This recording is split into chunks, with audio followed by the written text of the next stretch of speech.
In the Graveyard by Anton Pavlovich Chekhov. Tea he whined has got up friends, and it is beginning to get dark hadn't we better take ourselves off before it gets worse. The wind was frolicking among the yellow leaves of the old birch trees, and a shower of thick drops fell upon us from the leaves. One of our party slipped on the clay soil and clutched at a big grey cross to save himself from falling. Yegor Gryaznorukov, titular councillor and cavalier, he read I knew that gentleman, he was fond of his wife, he wore the Stanislav ribbon, and read nothing, his digestion worked well, life was all right wasn't it, one would have thought he had no reason to die, but alas, fate had its eye on him, the poor fellow fell a victim to his habits of observation. On one occasion when he was listening at a keyhole, he got such a bang on the head from the door that he sustained concussion of the brain, he had a brain and died, and here under this tombstone lies a man who from his cradle detested verses and epigrams, as though to mock him, his whole tombstone is adorned with verses, there is someone coming. A man in a shabby overcoat with a shaven bluish-crimson countenance overtook us. He had a bottle under his arm, and a parcel of sausage was sticking out of his pocket. "Where is the grave of Mushkin, the actor?" he asked us in a husky voice. We conducted him towards the grave of Mushkin, the actor who had died 2 years before. "You are a government clerk, I suppose?" we asked him. "No, an actor nowadays. It is difficult to distinguish actors from clerks of the consistory. No doubt you have noticed that that's typical, but it's not very flattering for the government clerk."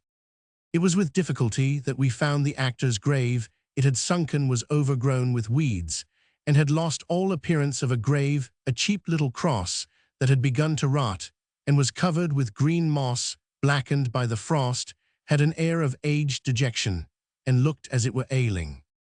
"Forgotten friend, Mushkin," we read. Time had erased the never and corrected the falsehood of man.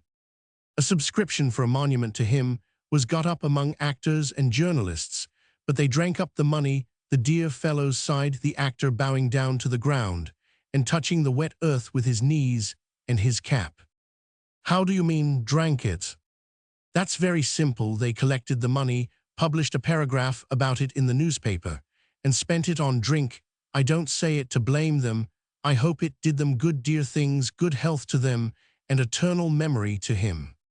Drinking means bad health, and eternal memory nothing but sadness. God give us remembrance for a time, but eternal memory what next? "You are right there. Mushkin was a well-known man. You see, there were a dozen wreaths on the coffin, and he has already forgotten. Those to whom he was dear have forgotten him, but those to whom he did harm remember him. I, for instance, shall never forget him, for I got nothing but harm from him.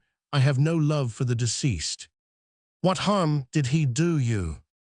"Great harm," sighed the actor, and an expression of bitter resentment overspread his face. "To me, he was a villain and a scoundrel. Kingdom of heaven be his. It was through looking at him and listening to him that I became an actor by his art.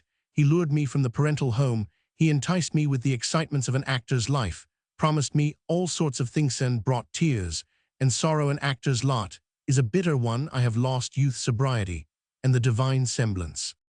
I haven't a halfpenny to bless myself with. My shoes are down at heel, my breeches are frayed and patched, and my face looks as if it had been gnawed by dogs. My head's full of free-thinking and nonsense. He robbed me of my faith, me evil genius. It would have been something if I had had talent, but as it is, I am ruined for nothing. It's cold, honored friends, won't you have some? There is enough for all. Brrr, let us drink to the rest of his soul. Though I don't like him, and though he's dead, he was the only one I had in the world, the only one. It's the last time I shall visit him. The doctors say I shall soon die of drink, so here I have come to say goodbye. One must forgive one's enemies."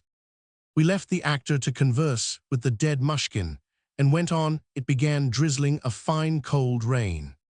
At the turning into the principal avenue strewn with gravel, we met a funeral procession. 4 bearers wearing white calico sashes and muddy high boots with leaves sticking on them carried the brown coffin. It was getting dark, and they hastened, stumbling and shaking their burden. "We've only been walking here for a couple of hours, and that is the third brought in already. Shall we go home, friends?"